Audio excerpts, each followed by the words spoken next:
হঠাৎ বাড়িতে অতিথি আসলে কয়েকটি আলু দিয়ে বানিয়ে নিতে পারবে এই দারুণ সুস্বাদু মুচমুচে নাস্তাটি। আর এটা খেতে এতটাই সুস্বাদু হয় যে রোজ রোজ বানিয়ে খেতে মন চাইবে। আর বানানো খুবই সহজ। তো এই নাস্তাটি বানানোর জন্য প্রথমেই আমি একটা কাপের মাপ করে ময়দা নিয়ে নিচ্ছি। নিজেদের প্রয়োজন বুঝে ময়দার পরিমাণটা বাড়িয়ে বা কমিয়ে নিতে পারো। ময়দার পরিবর্তে আটাও নিতে পারবে। দিয়েছি সামান্য পরিমাণে নুন, অল্প একটু সাদা তেল। তেলের পরিবর্তে এখানে ঘিও দেওয়া যাবে। এখন হাত দিয়ে এইভাবে একটু সময় নিয়ে তেলটাকে ময়দার সঙ্গে ভালো করে মাখিয়ে নিতে হবে। তারপর অল্প অল্প করে জল অ্যাড করে একটা নরম ডো বানিয়ে নিতে হবে। আর অবশ্যই এইভাবে অল্প অল্প করেই জল অ্যাড করবে, না হলে ডোটা একদম পারফেক্ট হবে না। দেখতে পাচ্ছ কতটা নরম করে ডোটা বানিয়েছি। এখন সামান্য পরিমাণে তেল দিয়ে আবার একটু সময় নিয়ে ভালো করে মথে নিতে হবে, যেন এই ডোটা অনেক বেশি স্মুথ হয়, কোনো রকম ফাটল না থাকে। দেখতে পাচ্ছ একদম পারফেক্ট হয়েছে। তো ঢাকা দিয়ে কিছু সময়ের জন্য রেখে দিচ্ছি। এবার নিয়েছি সেদ্ধ আলু। এখানে 3টি ছোট সাইজের সেদ্ধ আলু নিয়েছি। তো এখন একটা গ্রেটার দিয়ে গ্রেট করে নিচ্ছি। তোমরা চাইলে এটা হাতেও করতে পারো। এখানে নাস্তাটি যে পরিমাণে বানাচ্ছ সেই হিসাবেই কিন্তু আলুর পরিমাণটা বাড়িয়ে বা কমিয়ে নিতে হবে। এবার আলুর মধ্যে দিয়ে দিতে হবে প্রায় 2 চামচ মতো শুকনো লঙ্কা কুচি, মানে চিলি ফ্লেক্স, তার সঙ্গে সামান্য পরিমাণে নুন, আর দিয়ে দিতে হবে জিরে গুঁড়ো, আর দিয়েছি হলুদ গুঁড়ো, ধনে গুঁড়ো আর ধনে পাতা কুচি। এখানে বেশ কিছু ধনে পাতা কুচি অ্যাড করে দেবে। সমস্ত কিছু ভালো করে এবার মিশিয়ে নিতে হবে। মেশানো হয়ে গেলে অ্যাড করে দিতে হবে সামান্য পরিমাণে গরম মশলা। অবশ্যই এই মিশ্রণের মধ্যে সামান্য পরিমাণে একটু গরম মশলা অ্যাড করবে, তাহলে খেতে আরো বেশি সুস্বাদু হবে। আর এই আলুর মিশ্রণে অবশ্যই কাঁচা লঙ্কা, কাঁচা পেঁয়াজ ব্যবহার করবে না। মিশ্রণটা রেডি হয়ে গেছে। এদিকে ডোটাও খুব ভালোভাবে সেট হয়ে গেছে। দেখতে পাচ্ছ একদম পারফেক্ট হয়েছে। এখন ঠিক এইভাবে অল্প একটু ময়দা মাখিয়ে নিয়ে রোল করে নিতে হবে। তারপর ছোট ছোট সাইজের লেচি কেটে নিতে হবে।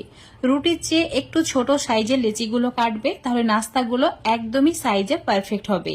তো এরকম ছোট ছোট লেচি কেটে নেওয়া হয়ে গেছে। এখন এভাবে গোল করে চ্যাপটা করে নিতে হবে। তারপর আবারও অল্প একটু ময়দা এভাবে ডাস্ট করে নিতে হবে, যাতে বেলতে সুবিধা হয়।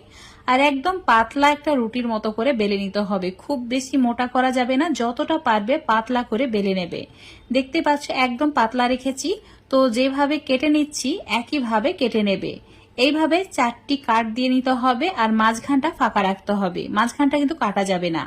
অল্প একটু আলুর মিশ্রণ এভাবে নিয়ে মাঝখানে দিয়ে দিতে হবে। তারপর ঠিক এইভাবে ফোল্ড করে নিতে হবে। আর অবশ্যই হাতের মধ্যে অল্প একটু জল দিয়ে ফোল্ড করবে, তাহলে এগুলো খুলে যাবে না, আর ভাজার সময় আলুর পুরটা বেরিয়েও যাবে না। তো দেখতেই পাচ্ছ এইভাবে কিন্তু ফোল্ড করে নিয়েছি। এবার এই নাস্তাটিকে বেলে নিতে হবে। সামান্য পরিমাণে ময়দা ছড়িয়ে দিয়ে একদম আলতু হাতে বেলবে। খুব বেশি জোরে বেললে ভেতরে যে আলুর পুরটা আছে সেটা বাইরে বেরিয়ে যাবে। তো এইভাবে বেলে নেওয়ার পর এখন এই নাস্তাটিকে ভেজে নিতে হবে। তো অবশ্যই ডুবো তেলে ভাজবে, তাহলে তেলটা কম লাগবে, মানে নাস্তাটি তেল তেলে হয়ে থাকবে না। একদম দারুণ লাগবে খেতে। তো দেখতেই পাচ্ছ চুলোর ফ্লেমটা এই সময় মিডিয়ামে করা আছে। যখন এই নাস্তাটি উপরে ভেসে উঠবে, চুলোর ফ্লেমটা মিডিয়াম টু হাই করে দিয়ে এইভাবে চেপে চেপে ফুলিয়ে নিতে হবে। দেখতেই পাবে একদম বেলুনের মতো ফুলে উঠবে, আর খুব সুন্দরভাবে এগুলো ভাজাও হয়ে যায়। আর অবশ্যই লালচে করে ভাজবে, তাহলে খেতে বেশি সুস্বাদু হবে। একইভাবে সব নাস্তাগুলোকে বানিয়ে নেব। এটা আলুর মুগলাই পরোটা বলতে পারো, আর এটা ডিমের মুগলাই পরোটার থেকে অনেক বেশি সুস্বাদু খেতে। তো এইভাবে অবশ্যই বাড়িতে অতিথি আসলে, এমনকি সন্ধ্যাবেলায় স্ন্যাক্স হিসাবে বা সকালে জলখাবার হিসাবে এটা বানিয়ে নিতে পারো। এতটাই সুস্বাদু যে একবার খাওয়ার পর রোজ রোজ বানিয়ে খেতে ইচ্ছা করবে। এখন তোমাদের একটা ভেঙে দেখিয়ে দিচ্ছি, দেখো কতটা সুন্দর হয়েছে।